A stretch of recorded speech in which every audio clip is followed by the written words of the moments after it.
March for democracy করলো, প্রথমত তাদেরকে ধন্যবাদ অবশ্যই দিতে হবে। তারা বুঝে হোক না বুঝে হোক তারা অত্যন্ত সাহসিকতার পরিচয় দিয়েছে, এতে কোনো সন্দেহ নাই।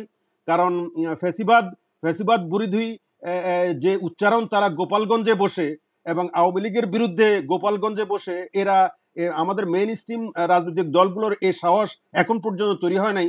যে রাজনৈতিক দলগুলো ঝানু রাজনৈতিক পলিটিশিয়ান, তারা দীর্ঘদিনের পর খাওয়া রাজনৈতিক নেতা, অনেক হিসাব নিকাশ আছে। সুতরাং তারা চাইলেই অনেক কিছু হবে না, হচ্ছে না। এই কঠিন বাস্তবতার মধ্যে তারা পড়ে গেছে। তারা কি করতে পারতো না পারতো সেটা পরের কথা, কিন্তু তারা যেটা করেছে বা করা শুরু করেছে, তারা আন্দোলন করে সরকার হটিয়েছে, সরকার নামাইছে, দ্যাট ওয়াজ ফ্যান্টাস্টিক, এবং সেটা ইতিহাসে লেখা থাকবে। এবং তাদের এই গৌরবোজ্জ্বল অধ্যায়ের জন্য পুরা জাতি তাদের কাছে ঋণী থাকবে এবং সমস্ত রাজ্য। এবং সালাম। যেটা বলছিলেন আপনি, গোপালগঞ্জে গতকালকে যে মোটামুটি একটা ভালো তাণ্ডব হয়ে গেল, এটা কেন হইলো এবং এর পেছনে আপনার সূচনা বক্তব্যে একটা জিনিস আপনি ইঙ্গিত করেছেন, হয়তো প্রশাসনের কোনো ল্যাপস আছে কিনা, বা এরা যে মুজিববাদী তত্ত্ব, মুজিববাদকে নিপাত যাওয়ার যে উদ্যোগ নিছে, এটা সময় উপযোগী কিনা, এরকম একটা ইঙ্গিত দিতে চাচ্ছেন আপনি। আমি এগুলোর উপরে একটু কথা বলবো। প্রথমত হচ্ছে গোপালগঞ্জ তো একটা খুব সেন্সিটিভিটি আছে, এটা আমরা সবাই জানি। কারণ আওয়ামী লীগের পলিটিক্যাল তীর্থস্থান এটা সবাই। আমার কনস্টিটিউয়েন্সিতে মনে করেন লক্ষ্মীপুর 1 রামগঞ্জ, সেখানে আমার এক ধরনের দুর্বলতা আছে। আমার সেই দুর্বলতাতে অন্য কেউ যখন হানা দিবে বা কথা বলবে, বা এমন কিছু কথা বলবে যেটা আমার রাজনীতির জন্য ক্ষতিকর, নেগেটিভ প্রভাব পড়বে, সেটা অবশ্যই আমি সেটা অন্যভাবে জবাব দিতে চেষ্টা করব। সেটা গণতান্ত্রিক পদ্ধতি হোক, অগণতান্ত্রিক পদ্ধতি হোক, যেভাবে যার যার অবস্থা অনুযায়ী দিতে পারে বা দিয়ে থাকে আমাদের রাজনীতির কালচারে, তাই বলে। এখন গোপালগঞ্জে প্রথম কথা হচ্ছে যে গোপালগঞ্জে তারা কর্মসূচিটা দিয়েছে, মার্চ ফর গোপালগঞ্জ, এটা সময় উপযোগী হয়েছে কিনা। আর প্রথম কথা যদি এইভাবে বলি যে এই এনসিপির নেতারা, এনসিপিকে তো আমরা আমাদের রাজনৈতিক মহলে নানাভাবে তাদেরকে অভিধান তারা বলে থাকে। কেউ কেউ বলে এরা এখনো ন্যাশনাল চিলড্রেন পার্টি, তারপরে নানাভাবে বলে থাকে। আমি একটা কথা বলি যে এরা এদের প্রতি করুণাই হয়, মূলত এদের প্রতি করুণাই হয়। যারা এই জাতীয় বীরের কারণে আজকে পুরা জাতি, সমস্ত রাজনৈতিক দলগুলো নিঃশ্বাস ফেলছে, এই বড় বড় কথা বলতে পারছে, সবাই জেল থেকে বেরোতে পেরেছে, এবং এমনও অনেক কয়েদি জেল থেকে বেরোছে যারা জীবনেও আশা ছাড়িয়ে দিছে জেল থেকে বেরোতে পারবে কিনা। তারপরে সেটা বাদ দেন, একটা বড় দলের বড় নেতা নেত্রী তারাও জেল থেকে ছাড়া পেয়েছেন, এবং তাদের বড় নেতা বিদেশ থেকে চলে আসারও স্বপ্ন দেখছেন। এই সব কিছুর পেছনে এই ছেলেদের, এই তরুণদের, এই যুবদের, এই ছাত্রদের অবদান ইতিহাসে স্বর্ণাক্ষরে লেখা থাকবে, কোনো সন্দেহ নেই, তাদের উদ্যোগ এবং তাদের ইনিশিয়েটিভ। কিন্তু এদেরকে এখন কেন আমাদেরকে করুণা করতে হচ্ছে, এটা একটা বিরাট দেখার বিষয়। আমরা চেয়ে চেয়ে দেখছি তাদের যে দিন দিন তাদের এক ধরনের মানে তারা অধপতন হচ্ছে। অধপতন মানে রাজনৈতিক অধপতন। দেখেন, রাজনৈতিক অধপতন মানে এটা মারাত্মক। তারা যে ভেঞ্চারটা নিয়েছে, এটা জাতীয়ভাবে রাজনৈতিক দলের ভেঞ্চার, একটা রাজনৈতিক দল। তারা তো রাজনৈতিক দল হয়ে উঠে নাই, তারা একটা ছাত্র সংগঠন বা একটা ছাত্র শক্তি ছিল, যে ছাত্র শক্তির ফলে একটা সরকারকে নামাইতে পারছে। রাজনৈতিক শক্তি হইলে কিন্তু এত দ্রুত সরকার নামাইতে পারে না। তারা সেই শক্তিটা দেখাইছে, এবং তাদের মধ্যে তখন কোনো স্বার্থদ্বন্দ্ব ছিল না, কোনো স্বার্থের হেরফের ছিল না।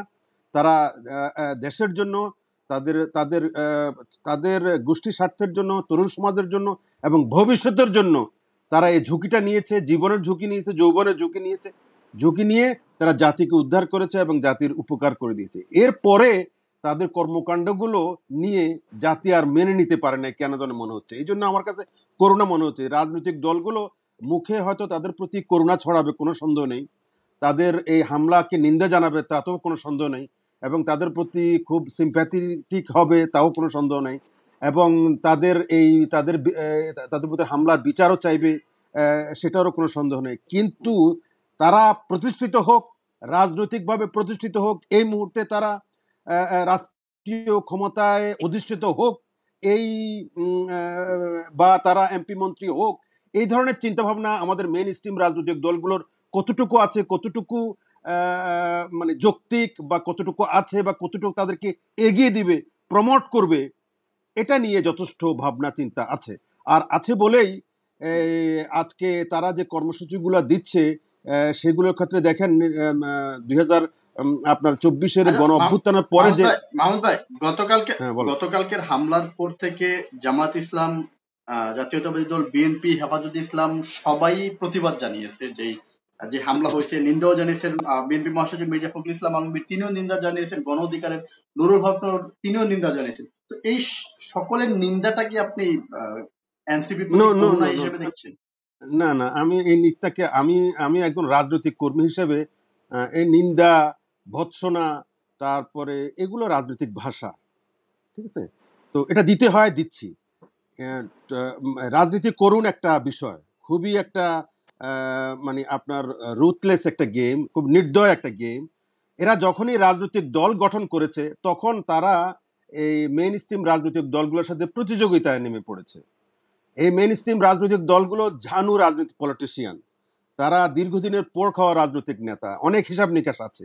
সুতরাং তারা চাইলেই অনেক কিছু হবে না, হচ্ছে না, এই কঠিন বাস্তবতার মধ্যে তারা পড়ে গেছে।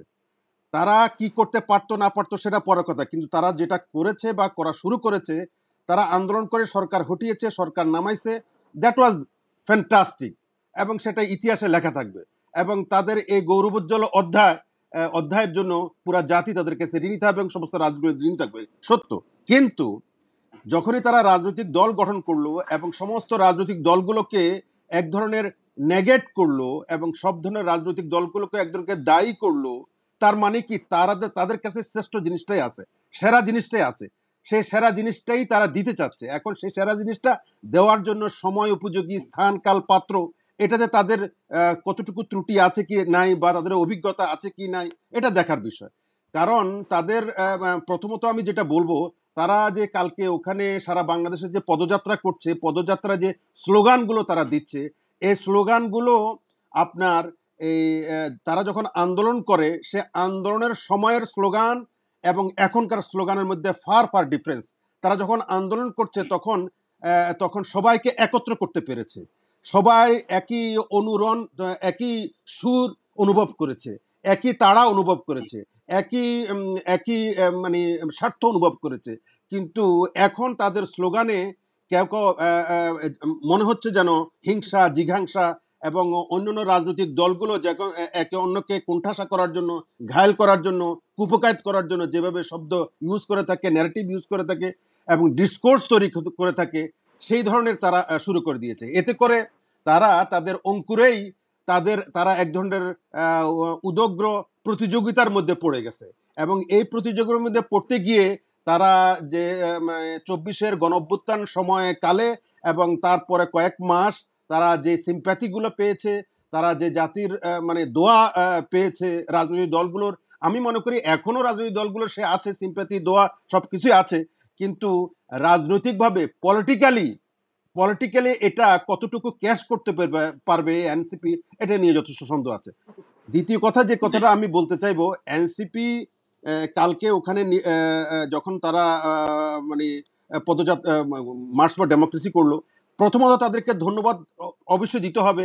তারা বুঝে হোক না বুঝে হোক, তারা অত্যন্ত সাহসিকতার পরিচয় দিয়েছে, এতে কোনো সন্দেহ নাই।